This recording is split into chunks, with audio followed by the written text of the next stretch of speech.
What up, baby? It's your boy, the ATX Sooner, back with another video. And today, I'm hoping to just, calm some nerves around here, okay?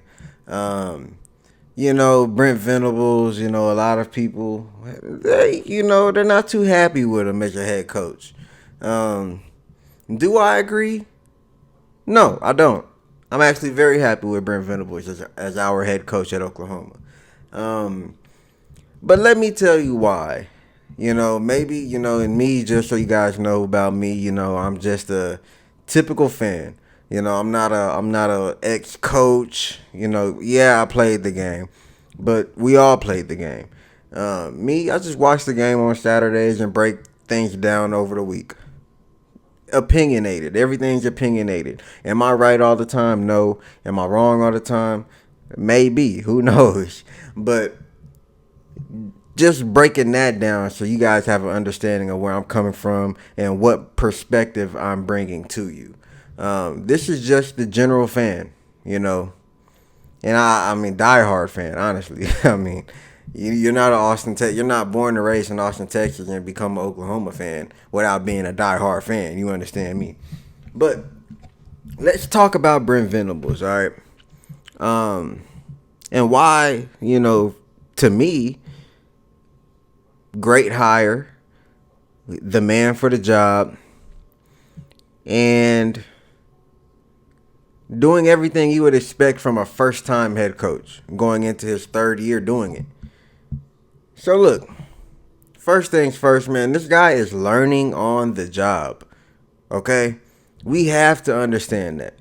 If you're willing to give your freshman quarterback the opportunity to mess up, well, guess what? This is Brent Venables' first opportunity being the head coach. You got to give him the opportunity to mess up. Have we given him that opportunity? I think we just recently did, and I think he recently proved to us that he's accountable enough to admit when he's wrong. So first things first, like I said, learning on the job, man. Year one, I'm not an asshole, So I don't know about y'all. I do know that a lot of our fan bases are assholes, but I don't look at that year one. I do not count that year for Brent Venables. That is the ultimate pass year. You lost. Recruiting went down. Your star quarterback left. Offensive coordinator had to figure out. We were in a scramble to figure out anything. And, luckily we got DG in, but obviously he wasn't able to stay healthy. And similar to, well, not really similar at all, but when I'm saying similar to, I mean more of we had a lot of offensive struggles. The defense, we also struggled, but we were able to see an improvement from that Lincoln Riley defense. And we've been able to see improvements over that defense year by year. But let's talk about the recruiting. You can't get mad at a coach that's keeping you top 10 yearly in the recruiting. Okay? And not only recruiting, we're also talking about the transfer portal. Okay? Not many coaches are doing that right now. Okay? Only the top tier coaches are going to be top 10 in transfer portal and recruiting class. And guess what? We got us one. And first time head coach. Most of the coaches that are doing this, they have experience as a head coach. No, he came in the game, immediately changed and improved our recruiting as Oklahoma, and we're Oklahoma. Improve recruiting where? I mean, come on now. We thought we were good already. No, Brent Venables has more talented players coming in. Granted, is it on one side of the ball? Yes, and that's where. That's one of that we'll get into that, all right? Because these are things he needs to work on. But the culture, let's get into the culture, man. We all remember that culture when Lincoln Riley was there. Kids getting arrested, kids getting suspended, failing. It was damn near a free-for-all in Oklahoma. Luckily, there's not much to do in Oklahoma. Okay, so I'm pretty sure USC. Like, imagine him being in California. Like, what if we were USC fans? We'd be terrified because they don't have a culture out there. Brent Venables, and honestly, when we were being coached by Lincoln Riley, what was our culture? We didn't really have a culture. Only thing what defined Oklahoma was offense. Offense is not a culture, y'all. Okay, I'm not sure if I needed to let you guys know that, to inform you guys that, but offense is not a culture. And Lincoln Riley did not have a culture whenever we were here. Honestly, if anything, it was more negative than positive. So he turned that around, made it a more family environment, somewhere where your grandma would want you to go, somewhere where your mom would want you to go, you know. And I'll tell you what, just going off of myself as a young man, a young 30-year-old man, if that's even young still. You get your mom you get your mom involved, you're gonna listen. Okay? And that seems to be the approach that this whole coaching staff is taking. You know, we're not only talking to the recruits, we're not only showing them the Lamborghinis and the $1 million and the people who made to the league. No, we're going to show you how you could become a better man here at Oklahoma, because you're not guaranteed to go to the next level.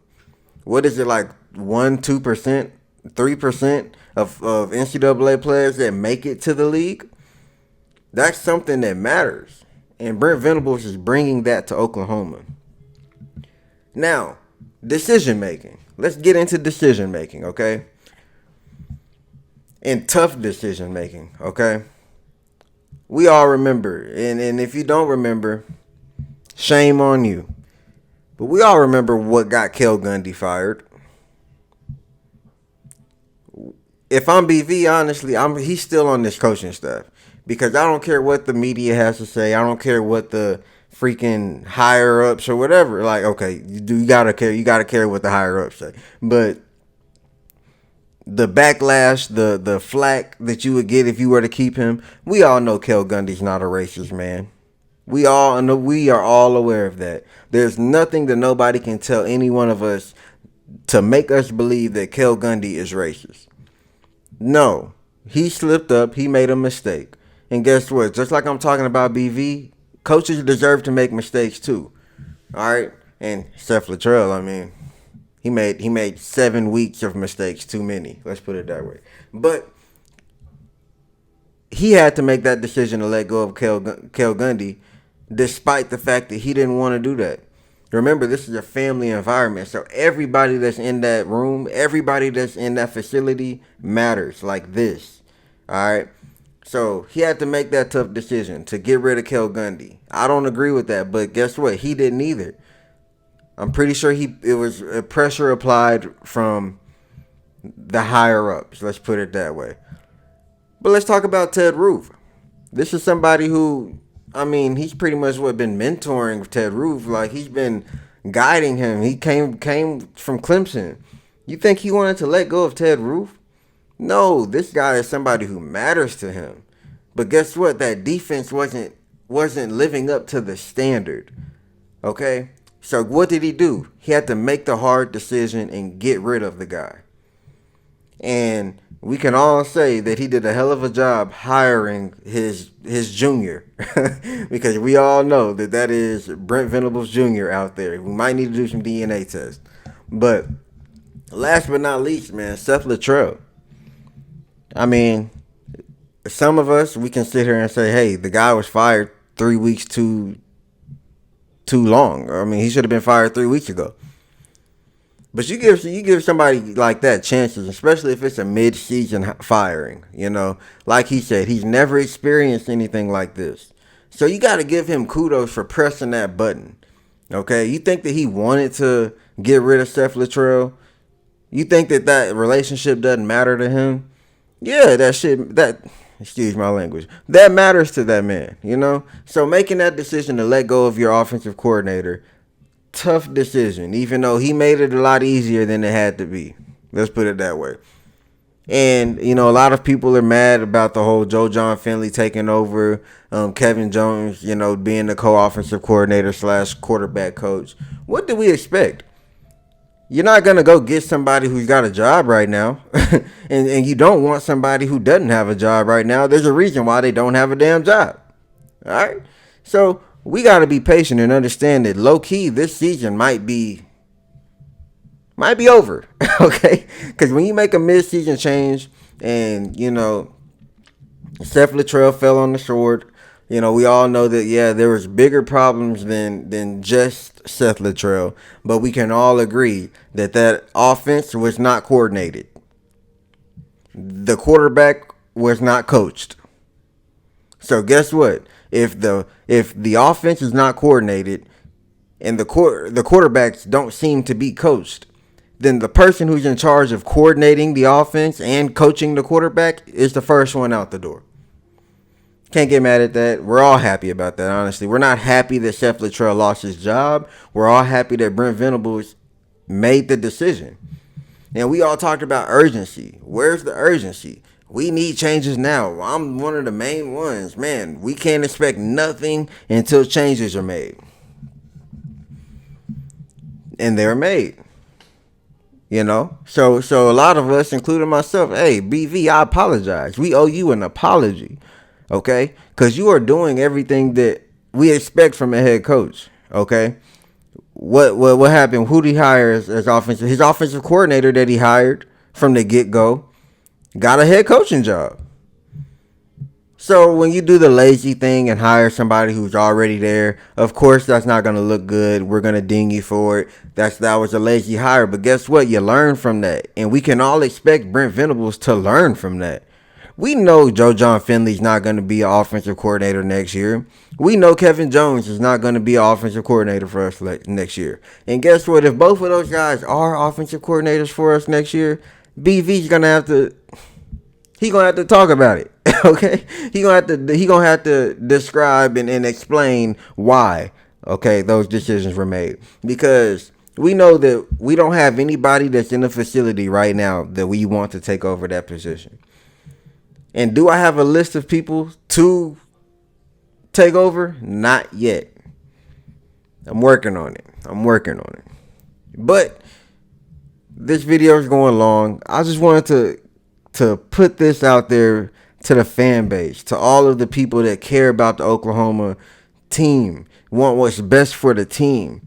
Brent Venables, in my humble opinion, is best for the team. Okay? The defense, 180, complete turnaround. And we've had, again, I'm not counting that first year. I feel like you'd be a fool to count that first year for Brent Venables. Not fair. He was not put in a fair position. Lincoln Riley gutted the program. So year one, throw it out the window. Year two, 10-2. Good year, top 5 offense, defense improving year by year. Okay, guess what? That offensive coordinator gets him a head coaching job. Year 3, you do the lazy hire. That's your first mistake. And then this happens. So we've seen him make the correct hire before. Was that hire a lot easier to make because he's a Oklahoma alumni? Probably. And do we need to get out of that Oklahoma alumni hiring system? Probably. Okay, but trust Brent Venables, y'all. Trust in the process. And if we're in this same exact position next year, then we could talk about it. Okay? Don't throw Brent Venables under the bus yet. He still has a lot to prove, and we still have a lot to be grateful for.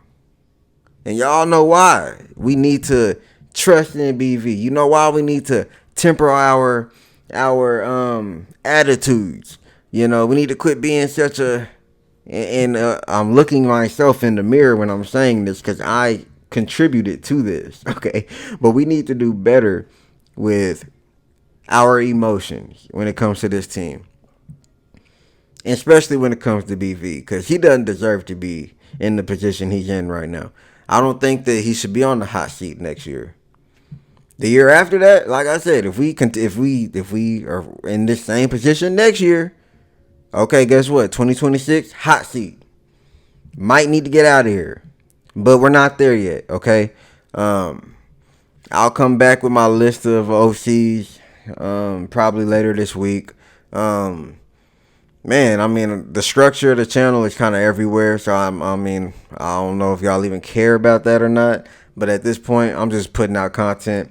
I appreciate you guys for tuning in. Y'all make sure y'all like, share, subscribe, donate below, all that fun stuff. Follow me on Twitter.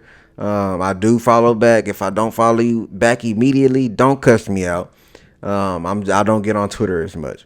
But that's all I got for y'all. I appreciate y'all. And again, y'all know why we gotta do better as a fan base. It's because it's in our damn DNA. Baby. Hasta la vista. Bye.